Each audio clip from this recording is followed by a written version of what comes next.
गुजरात, राजस्थान, छत्तीसगढ़। लेकिन हुआ क्या, आज़ादी के बाद इन राष्ट्रीय पार्टियों ने किसी भी नेता ने अलग दिल राज की बात की, उस नेता की टिकट काटा, उस नेता को खत्म करने का काम। लेकिन हमारी पार्टी, हमारी विचारधारा इसी को लेकर चल जाएंगे। इसलिए सांस्कृतिक आधार पे, भाषाई आधार पे, भौगोलिक दृष्टि से, ऐतिहासिक पृष्ठभूमि से बिल प्रदेश निर्माण वाजिब है। और एक बात ये भी मैं आपके चैनल के माध्यम से उन नेता को कहना चाहूँगा जिनको बिल प्रदेश की मांग है। मान के आपको दिक्कत है, लेकिन आप ये भी बता दें, इस बिल प्रदेश टेरिटरी को आपने 4 भागों में बांटा, 4 भागों में बांटा। उसका दुष्परिणाम ये रहा कि आज चारों राज्यों का सबसे पिछड़ा इलाका, शैक्षणिक दृष्टि से पिछड़ा, स्वास्थ्य की दृष्टि से सबसे ज्यादा पलायन इसी इलाके से होता है।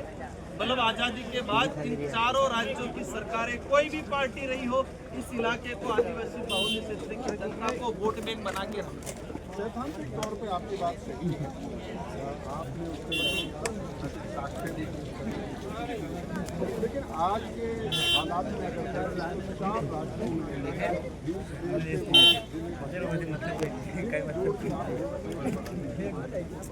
क्या आपको नहीं लगता 4 राज्यों को समझाना, उनकी विधानसभाओं से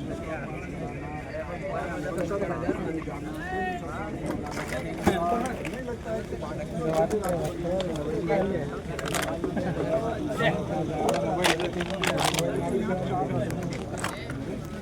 ये आपकी बात कुछ हद तक सही है, लेकिन मैं इसका जवाब देना चाहूँगा एक ही लाइन में। चारों राज्यों के अंदर भाजपा की सरकार है और भाजपा का हमेशा रहा है कि जितने छोटे राज्य होंगे इतना सुशासन व्यवस्था लागू होगी, इतना अच्छा डेवलप होगा। ये भाजपा की आइडियोलॉजी के अंदर है कि देश के अंदर छोटे राज्य जितना होंगे इतना अच्छा विकास होगा, इतना अच्छा डेवलप होगा और सुशासन व्यवस्था चलेगी। अगर वर्तमान सत्ताधारी आदिवासी समुदाय के हितैषी है एक ही लाइन में, तो उनको बिल प्रदेश बनाने में कहीं पीछे नहीं हटना चाहिए। चारों राज्यों के अंदर एक दिन के अंदर प्रस्ताव पास करके केंद्र को भेज के, चाहे सरकार तो कुछ दिनों के अंदर बिल प्रदेश का कर सकते हैं। लेकिन बिल प्रदेश समुदाय जो है, आदिवासी समुदाय, वो भोला भाला समुदाय, इन समुदाय को छोटी छोटी योजना में, प्रलोभन वाली, लालच वाली योजनाओं में ले जाके वोट बैंक बनाने का प्रयास किया। क्योंकि ये इलाका, आज आपको मानना पड़ेगा, इस इलाके को शिक्षा की दृष्टि से पिछड़ा रखने का मूल कारण यही है कि ये लोग शिक्षित हो जाएंगे, सवाल जवाब करेंगे, तर्क वितर्क करेंगे, इतिहास को जानेंगे, अपने अधिकार को जानेंगे और उसकी मांग करेंगे। इसीलिए इस इलाके को शिक्षा से वंचित रखने का काम है। आज गांव में देख सकते हो, आप दिल्ली से आए हो, आज गांव में ऐसी स्कूलें जो खुले आसमान में चल रही है, एक कमरा नहीं है, 300-400 बच्चे पढ़ रहे हैं, 2 टीचर पढ़ा रहे, ऐसी स्कूलें सरकार की। बच्चे डिग्री प्राप्त करें, बच्चे मास्टर प्राप्त करें,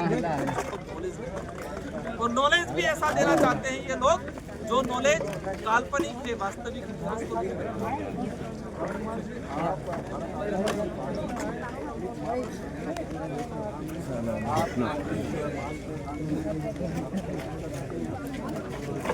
एक सांसद के लिए कैसे ये संभव है कि इतनी मजबूत सरकार को, अमित शाह को, नरेंद्र मोदी को आप अपनी बात? देखो, आपने कहा एक वाली बात, इस पे अगर ऐतिहासिक पृष्ठभूमि के अंदर जाए तो कई ऐसी घटनाएं मिलती हैं जो प्रयास एक या 2 लोग ही करते हैं। कभी भी कोई शुरुआत करता है तो समूह बड़ा सब या संख्या बल बन के नहीं करते हैं, शुरुआत करने वाले कुछ लोग ही होते हैं।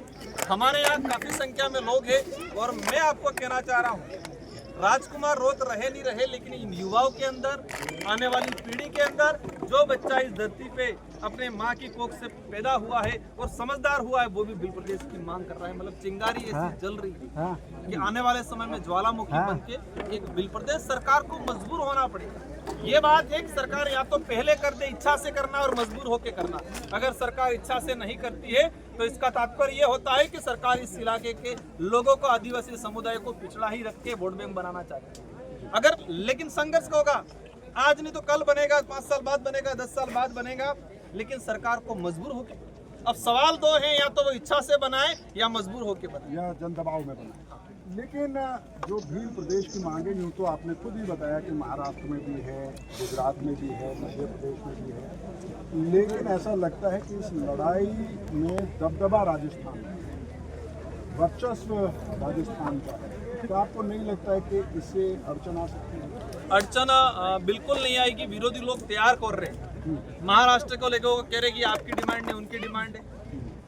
गुजरात को लोगों को कह रहे, लेकिन लोग इनकी चाल को समझ चुके हैं। जो कहावतों में कहा जाता है, आज भी कहा जाता है कि फुट डालो राज करो, अंग्रेजों की नीति थी। अंग्रेजों से ज्यादा थी ये वर्तमान सत्ताधारी लोग, ये दोनों पार्टियां मिलकर अपनाती है आदिवासी समुदाय को कैसे बांटना, बांट के कैसे राज करो। लेकिन ये लोग समझ चुके हैं। ये मांग राजकुमार रोहत अकेले की नहीं है, ये मांग राजस्थान अकेले की नहीं है, ये मांग चारों राज्यों और केंद्र शासित प्रदेश दादरा नगर हवेली सभी आम जनता की है। जो समझदार है, जिसके अंदर तर्क वितर्क की क्षमता है, जिसके अंदर मानसिक गुलामी नहीं है, वो हर व्यक्ति तैयार हो रहा है। जी, और जब कोई नया राज्य बनता है तो उसके लिए आपको ठोस तर्क देने पड़ते हैं। उसके लिए ऐसी योजना आपको सामने पेश करनी पड़ती है जो कन्विंसिंग हो कि उसके आर्थिक संसाधन, उसके विकास, बाकी सारी जो चीज़ें होती हैं, क्या उस पर होमवर्क आप लोगों ने किया? हमारी तरफ से पूरा एजेंडा तैयार है। सरकार बात तो करे, हम खुले मंच से ऑनलाइन चर्चा करने के लिए तैयार है, ताकि देश की जनता को भी पता चले कि भील प्रदेश की मांग कर रहे हैं, उसका ऐतिहासिक पृष्ठभूमि क्या है, उसके आधार क्या है, संवैधानिक आधार क्या है, और बनने के बाद क्या स्थिति बनेगी। हम इस क्षेत्र की जनता पूर्ण रूप से तैयार है। इस क्षेत्र के लीडर भी परिपक्व तैयार हो रहे हैं, ब्यूरोक्रेसी भी तैयार होगी, और नए राज्यों को बेहतर ढंग से कैसे चलाना है, मानवतावादी प्रकृतिवादी सोच के साथ। और मैं दावे के साथ कहता हूं कि देश का सबसे शांति प्रिय इलाका, देश का सबसे प्रकृतिवादी मानवतावादी क्षेत्र ये भील राज्य बनेगा, अगर भील राज्य बनता है। बहुत बहुत शुक्रिया राजकुमार रोहत जी। तो ये थे राजकुमार रोहत। इसी तरह से मैं भी भारत में देश के आदिवासी नेताओं